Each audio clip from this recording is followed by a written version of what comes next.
ஏன்னா நாங்க நான் எம்எல்ஏ ஆகணுங்கிற ஆசை இல்லை. ஆனா யாரோ ஒருத்தர் எம்எல்ஏ ஆகணும்னு நினைக்கிறேன். அதுக்கு தகுதியானவர்களை தொடாவிட்டு இருக்கிறேன். நிச்சயமா அந்த தகுதியானவர்களை தேர்ந்தெடுத்து ஒரு எம்எல்ஏ சீட்டு வாங்கணும், ஒரு கவுன்சிலர் சீட்டு வாங்கணும். சீட்டு வாங்கி தந்துடலாம். இன்னைக்கு நோட்டு இல்லாம அரசியல் பண்ண முடியாது. இதெல்லாம் நேச்சுரலான பாலிசி. நான் தமிழக முதலமைச்சர் கூடயே 3 வருஷம் இருந்தேன். எடப்பாடி பழனிசாமியோட 3 ஆண்டுகள் இருந்தனாலதான் நான் கண்டுபிடிச்ச மருந்து நிலவேம்பு கசாய்க்கு உடனே அனுமதி கொடுத்தாரு. திருப்பூர் மாவட்டம் முழுக்க என்னோட கட்டுல தான் இருந்தது. நான் தான் மருந்து கொடுத்துட்டு இருந்தேன். 2 ஆட்சிக்கு எனக்கு அனுமதி கொடுத்திருந்தாங்க. இதெல்லாம் எதுக்கு சொல்லப்படுகிறதுன்னா, முதல்ல ஒருத்தர் வருகிறார் என்றால் அவர்கள் தமிழ்நாட்டுக்கு எல்லா மக்களுக்கும் தெரியணும். இங்க ஒருத்தர் கட்சி தலைமை கட்சி ஆரம்பிச்சானா அடுத்த வீதிக்கே தெரியாது. விஸ்வமா கட்சி ஆரம்பிச்சிருப்பாங்க, பேர அடுத்த வீதிகளுக்கு தெரியாது. அப்புறம் எப்படி அவங்க தொடங்க முடியும்? நான் என்னையே இப்படி நான் பெருமையா சொல்லிக்கிறது எனக்கு ஒன்றும் புரியுது. நாங்களே எங்க மடத்துல பல லட்சம் பக்தர் வர்றாங்க. என்னை இப்ப தமிழ்நாடு முழுக்க தெரிஞ்சிருக்காரு நிலவேம்பு கசாயம். புரட்சி தலைவி ஜெயலலிதா யாரையும் ஒத்துக்கிட்டதா சரித்திரம் இல்லை.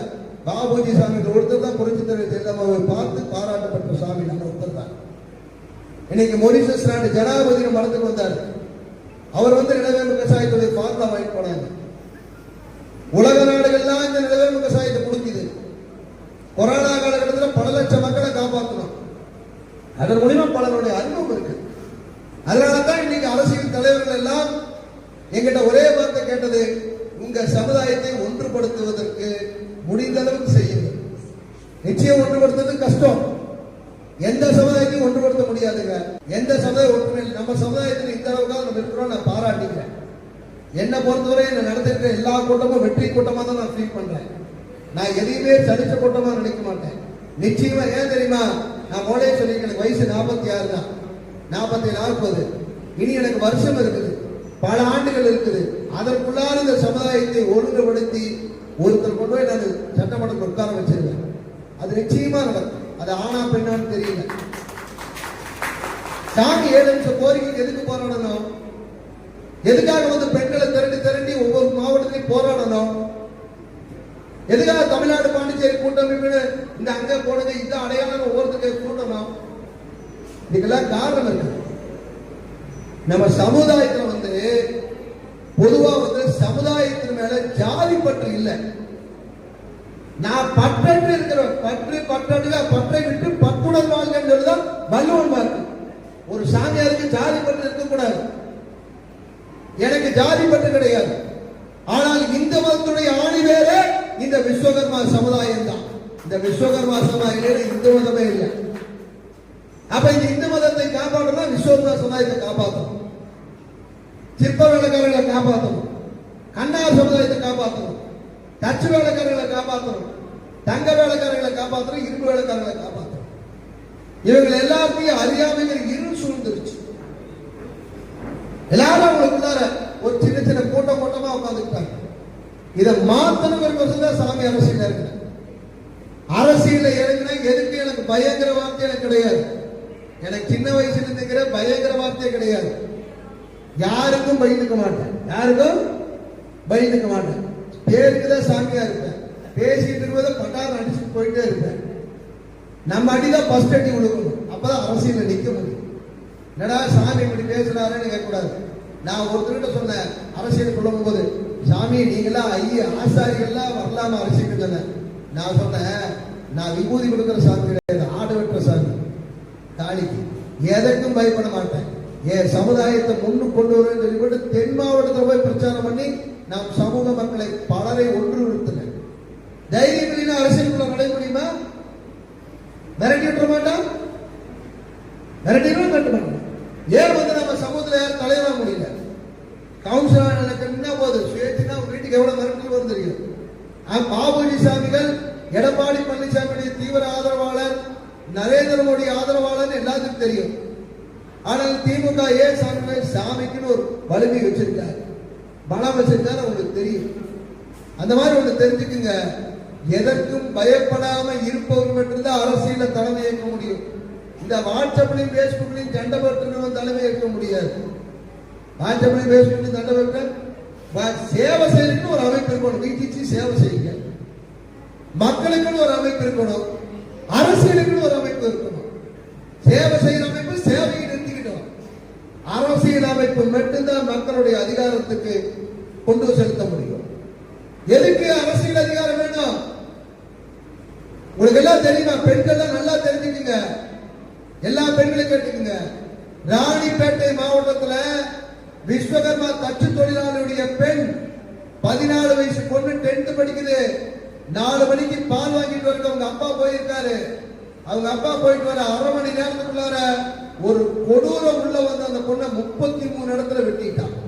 ஒன் சைடு லவ் பண்ணி துண்டு துண்டா வெட்டி அந்த பொண்ணு மார்பையில அறுத்து எடுத்துட்டான். எல்லா இடத்தையும் வெட்டு. குழந்தை ரத்த வெள்ளத்துல கிடக்குறாங்க. அப்பா பார்த்து ஒண்ணு ஒரு தச்சு வேலைக்காரன். ஒரு ஊருக்குள்ளார ஒரே ஒரு குடி மட்டும் தான் இருக்குது. யாரும் உதவிக்கு வரல. அழுகிறா, கதறா.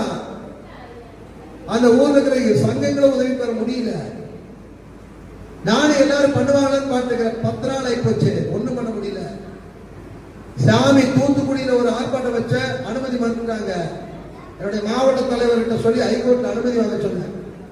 ஹைகோர்ட்ல பர்மிஷன் வாங்கி சாமி வர இடத்துல அரெஸ்ட்னாங்க. மதுரையிலேயே நான் ஏங்கால வந்து அரெஸ்ட் பண்றது சொல்லிப்பட்டு நான் சாதாரணமா வேற ஒரு வண்டியில வந்து வேற ரூட்ல வந்து தூத்துக்குடி வந்து அந்த ஆர்ப்பாட்டத்தை நடத்தி மிகப்பெரிய போராட்டத்தை நடத்தி அடுத்த நாளே அவட குண்டார் சட்டத்துல கைது பண்ண வச்சேன்.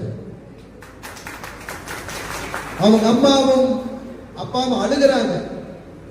ஒரு ஊர்ல ஒரு குடும்பம் தான் வெண்ணூர் கிராமத்துக்குள்ளார உயர்ந்த ஜாதிக்கார மிரட்டா, கேஸ்ல ஏதாவது போய் நின்னா உன்னை வெட்டி போடுவேன், பையனை கொண்டு போடுவேங்கிறான்.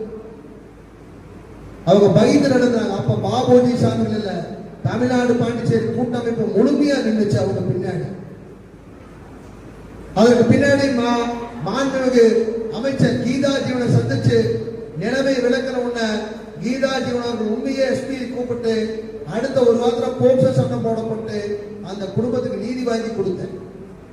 இது சாமிஜி செயல், என்னோட அமைப்பு செஞ்சு, என்னோட அமைப்புடைய மாவட்ட பொறுப்பாளர் செஞ்சாங்க, என்னுடைய வழக்கறிஞர் அணி செஞ்சது. இதெல்லாம் எதுக்கு சொல்லனா, இன்னைக்கு உங்களுக்கு எல்லாம் ஒரு பிரச்சனைனா ஒரு ஸ்டேஷன்ல போய் போராடுறப்போ பேசுறப்போ இன்னைக்கு யாருக்கு தைரியம் கிடையாது.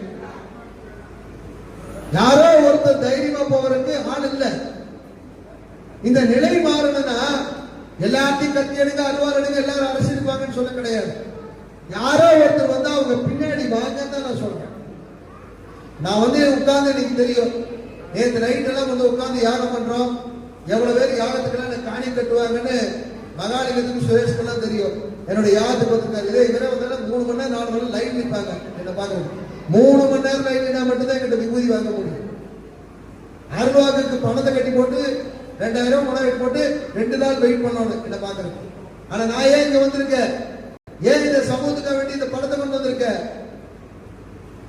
நம்ம சமூகம் கும்பிட வேண்டிய தெய்வம் விஸ்வகர்மா காயத்ரி தேவி. ஆனா நம்ம யாருமே அதை கும்பிடுறதில்ல. உண்மையான விஷயம், எல்லாரும் சும்மா பெருமைக்கு வேணா விஸ்வகர்மா காயத்ரி தேவி ஜெயந்தி விழா நடத்துவாங்க, தன்னுடைய அமைப்பு பெருமைக்குன்னு சொல்லி போடான்னு போவ. யாரு தன் கஷ்டம் வந்து விஸ்வகர்மா காயத்ரி தேவி நடுவே அழுதுருக்காங்க? என் குழந்தையை காப்பாத்து விஸ்வகர்மா நடுவே அழுதுருக்காங்களா? எனக்கு தொழிலை கொடுன்னு விஸ்வகர்மா நடி அழுதுருக்காங்களா? யாருமே கேட்க மாட்டேன். இங்க இருக்கிற ஒருத்தரும் அழுதுருக்க மாட்டாங்க. எல்லாரும் நம்ம குலதெய்வத்தை கூட கும்பிடுவோம், இல்ல இஷ்ட தெய்வத்தை கும்பிடுவோம், காளியை கும்பிடுவோம், முருகனை கும்பிடுவோம். விஸ்வகர்மா போய் கேட்போமா? நம்ம எல்லாருமே விஸ்வகர்மா காயத்ரி தேவி கும்பிடுறதே இல்லை. அப்புறம் எப்படி அறங்கடிக்கும்? எப்படி சமுதாய முன்னேற்றம் வரும்? நான் என்ன சொன்னோம், அம்மையே அப்பா ஒப்பில்லா மணியே அன்பில் விளைந்த ஆரம்பதே பொய்மையே பேசி பொழுதனை சுருக்கும். பொய்ய பேசி திடீர பொழுதனை சுருக்கும் புளித்தலை புலையனையே அப்படின்னு தான் பாருங்க. விஸ்வகர்மா காயத்ரி தேவி கும்பிடுங்க. அது நிறைய பேருக்கு தெரியுது இல்ல. எல்லாரும் சிலையை வச்சுக்கிறோம். இந்த மூல மந்திரம் காயத்ரியோட மந்திரம் இல்லாம உலகத்துல எதுவுமே இயங்காது. பாபுஜி சாமி 23 வயசுல சாமி அப்போ எனக்கு தெரிஞ்ச ஒரே மந்திரம் ஓம் பிராட் விஸ்வ பிரம்மனே நமக. இது ஒண்ணுதான் எனக்கு தெரியும். எங்க தாத்தா எழுதி கொடுத்தது. ஏகாம்பேஸ்வர் காமாட்சம்மனே போற்றி, ஓம் பூர்வா சிவா காயத்ரி மந்திரம் 3 தெரிஞ்சுதான் அந்த சாமியான பெண்ணாது மந்திரங்களுக்கெல்லாம் அதிபதி காயத்ரி. அப்பேற்பட்ட அந்த காயத்ரி மந்திரம் நமக்கு உகந்ததா இருக்கு. எல்லாம் உணர்ந்துக்குங்க. நான் இன்னைக்கு இந்த ஆலோசனை கொண்ட ஏன் போட்டது தெரியுமா? 2025ஓட நமக்கு பிடிச்சிருக்க பீடையெல்லாம் போகட்டும். 2027 நமக்கு எல்லாத்துக்கும் சந்தோஷமான வாழ்வு மலரட்டும். இதுதான் என்னோட லட்சியம். யான் பெற்ற இன்பம் பெருக வையகம் முழுவதும் நினைப்போம். எல்லாரும் நல்லா இருக்கணும். நம்ம நினைச்சா 1000 பேர்த்தையும் கூட்டிட்டு வரலாம், 100 பேர்த்தையும் கூட்டிட்டு வரலாம். நம்ம சமுதாயத்தில் பார்த்தீங்கன்னா நிறைய மோசமான மோசடி நடந்திருக்கு. சமுதாயத்தை பேர் செஞ்சு ஒவ்வொருத்தரும் வாயில் விளக்கு தான் வாங்குறான். ஒரு சைடு இருந்தா ஒருத்தர் நான் விருது தரேன்னு ஒரு 100 பேர்த்து கூட்டிட்டு இருக்கான். உன்னார்த்த பார்த்தீங்கன்னா ஏதோ ஒரு அரசியல் அமைப்பு கட்சி நடத்துறேன்னு சொல்லிட்டு இப்படி தெரியுறான். எதுவுமே ஏட்டு சுரக்காய் எதுக்கு உதவாது? கறிக்கு உதவாது. அதான் உண்மை விஷயம். நான் ஒரு விஷயம் சொன்னா ஒவ்வொரு விஷயங்களையுமே மக்கள்கிட்ட கொண்டு போய் செலுத்தணும். இறங்கி வேலை செய்யணும். தலைவராகட்டும் செயலாளராகட்டும் ஒரு அமைப்பு இருந்தா ஒவ்வொருத்தரும் ஏழையா இருக்கக்கூடிய ஒரு விஸ்வகர்மா வீட்டையோ ஒரு ஆசாரி இல்லாதவங்க வீட்டுக்கு போய் நிக்கணும். திருமாவளவன் ஆகட்டும், டாக்டர் ராமதாஸ்